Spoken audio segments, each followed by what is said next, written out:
News tonight is President Trump's attorney, Rudy Giuliani. All right, good evening, Mr. Mayor. First of all, I want to thank you for being with us tonight. Hi. Okay, so pleasure, today Judge. we get this New York Times article, and the New York Times is suggesting that Don McGahn, the president's White House counsel, is cooperating with the special counsel Mueller, the New York Times suggesting that he's being teed up to take a fall for the president. What do you think of this? Well, I think you're right that the article could sound that way, but the reality is that the president encouraged all the people who testified to tell the truth, to take as long as they needed to do that, and as long as they did, they'll have no problem with the president or us, and we have no reason to believe that Don McGahn didn't do that. And as John Dowd, who was the president's lawyer at the time, said today loudly and clearly, Don McGahn was the strongest witness for the president, meaning he completely gave testimony that said that the president didn't do anything wrong, which the president didn't do. He didn't do anything wrong. But who would plant a story or a suggestion or create an effort to legitimize a claim that McGahn's trying to take the fall? I mean, what does it tell you? Does it tell you that the New York Times is making stuff up and is fake news? Does it tell you that Mueller is starting to panic and starting to get McGahn to work with him to tell McGahn, hey, look, the president's teeing you up for a fall? Who is this? What's going on? Well, I think the best analysis would be that the Mueller team is panicking. They know they don't have a case. There was no collusion. There was no obstruction. They can't prove it, and they are trying to get the president to testify.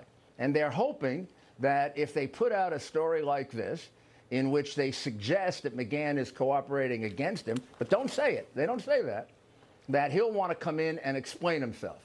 Now, the president wants to testify. The president wants to be open and transparent. Otherwise, he wouldn't have encouraged 30 witnesses, including McGahn, to testify. He wouldn't have turned over 1.4 million documents. He wouldn't have not exerted executive privilege as he did if he didn't believe that he didn't do anything wrong. But he's not going to be trapped into perjury. We're not going to allow it to happen where he tells the truth, some other guy is lying, and they're going to believe, like Comey, the guy who's lying. Right. Let me read this. This is a McGahn statement from White House counsel McGahn. President Trump, through counsel, declined to assert any privilege over Mr. McGahn's testimony. So Mr. McGahn answered special counsel team's questions fulsomely and honestly, as any person interviewed by federal investigators must. So through his counsel, the personal attorney for Don McGahn, they make it clear that even the president said, you know what, Don, you go out there and testify. I don't have a problem with that. Absolutely true, Judge. The president had no problem with it. We have no problem with it if it took 1 day, 2 days, 3 days. I know how often lawyers repeat themselves, as you do, particularly if they want you to change your story, right? Yeah. So I've sat through depositions that are 4 days long. They should have been a half hour. All right, let me ask you this, and then let's move on for that. I just think that the placement of this story, Mr. Mayor, so close to, the point where Americans are fed up with this investigation of Bob Mueller, and they're sick of the special counsel. But I can't help but think that it may have some connection to the Manafort case. Now, we've got this tax case from 2007 having nothing to do with Russian collusion. Manafort is in solitary confinement 23 hours a day from 2007 case. Do you think Mueller's panicking about the verdict in that case? Look, I don't know. I've heard rumors to that effect. I think they shouldn't. Whether Mr. Manafort is convicted or acquitted or hung jury, it's the same for our case. After all, we're not part of it. I do think, like the president does, that Mr. Manafort has been treated horribly. This is not a terrorist. This is not a killer. They arrest him in a horrible way. They raid his house, and they put him in solitary confinement. It's unbelievable. My goodness. Rudy, it is unbelievable. I mean, I've prosecuted for 30 years. I never saw anything like this. Never. But anyway, let me just... Go ahead.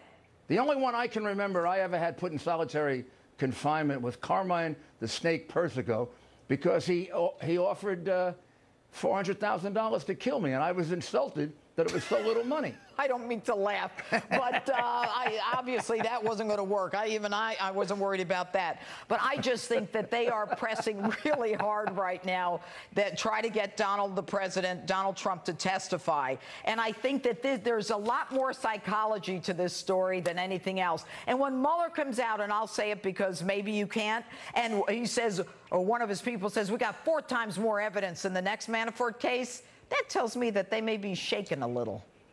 What say you, or can you? Look, I can't say much about that. I can kind of listen to the people that are giving out rumors and say there may be something to it, but I don't know. And the reality is, like the president, I really feel that Mr. Manafort has been treated pretty close to horribly. Yeah, well, I'm sure there are a lot of people that will agree with you, even the judge, T.S. Ellis. Anyway, Rudy Giuliani, thanks for taking time out of your night tonight. Thanks, Judge. Thank you very much.